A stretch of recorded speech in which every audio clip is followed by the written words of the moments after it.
sympatické děti. Já se klidně představím. Já se jmenuji Kvak a jsem velký kamarád tady Stydlína Žbluňka.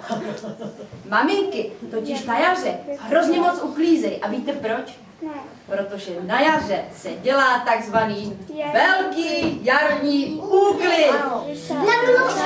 No, anebo doma, když se podívají někam a ono to moc nejde, tak musí co?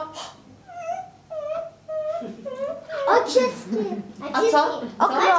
Očistit okno, ano. Protože teď je ta práce udělaná. A to znamená, že já si můžu zítřek nechat na něco, co chci dělat doopravdy. Kdo se bojí žab?